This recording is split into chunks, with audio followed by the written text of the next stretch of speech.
E olha, ainda sobre o ministro, olha só, análises de decisões de Alexandre de Moraes no Supremo Tribunal Federal e na primeira turma, da qual ele faz parte na corte, indicam dificuldades para Jair Bolsonaro e seu entorno na esfera jurídica.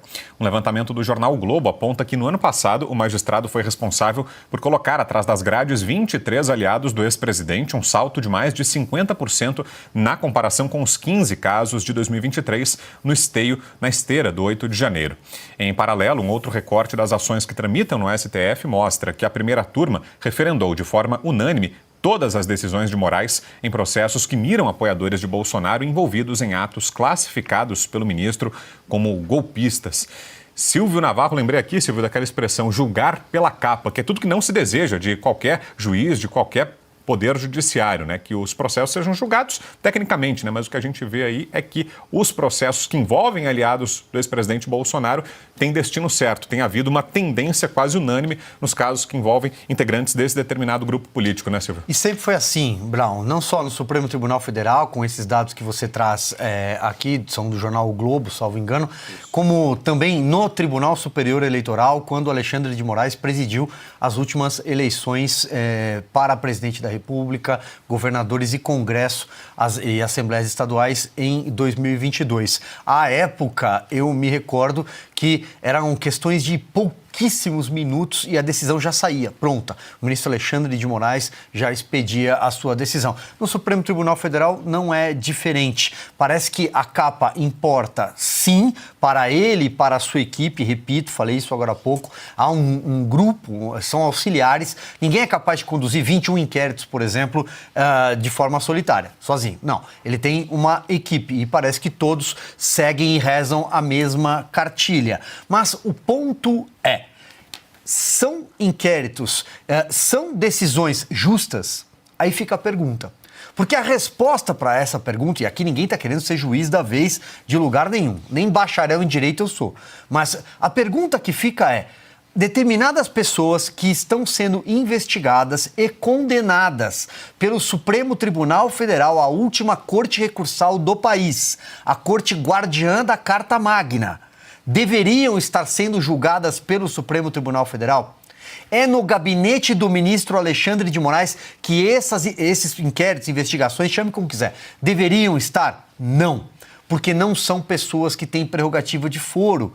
O Supremo Tribunal Federal deve investigar, por exemplo, políticos, deputados, senadores, ministros, mas não é o caso. Você tem lá o CPF de um vendedor ambulante, de um vendedor de cachorro-quente, de um office boy, de uma dona de casa. Pessoas que estão sendo condenadas sem direito à ampla defesa.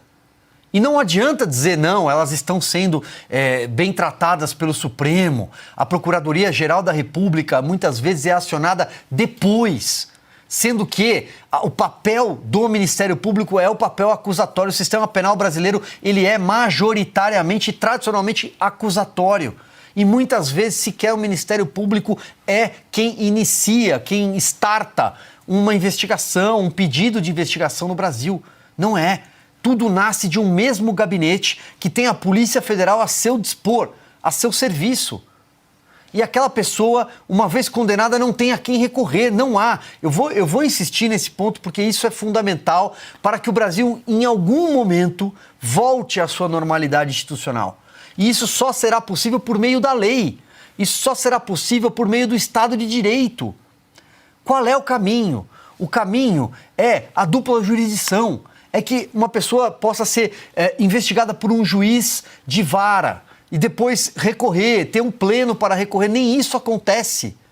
Aliás, sequer os advogados, por exemplo, já que a gente falou do 8 de janeiro aqui, daquele tumulto, daquela tarde que terminou de uma forma que ninguém gostaria, aquele tumulto gerou uma série de condenados, muitos condenados com uma tornozeleira eletrônica em casa e outros condenados atrás de uma cela de um muro de pedra, vendo seus filhos crescerem do outro lado, sem que sequer tenham cometido crime, sem que a materialidade tenha sido comprovada porque não houve a devida individualização da conduta. E a pergunta é para quem eles vão recorrer? Só resta Deus, porque não há quem recorrer. Tudo passa pelas mãos do ministro Alexandre de Moraes. Até quando nesse país? Eu acho que está na hora do Brasil virar essa página, Mas a gente sabe quem não quer virar essa página. É o Supremo Tribunal Federal e o presidente Lula da Silva, que, aliás, é capaz até de fazer algum ato para comemorar o 8 de janeiro daqui a pouco.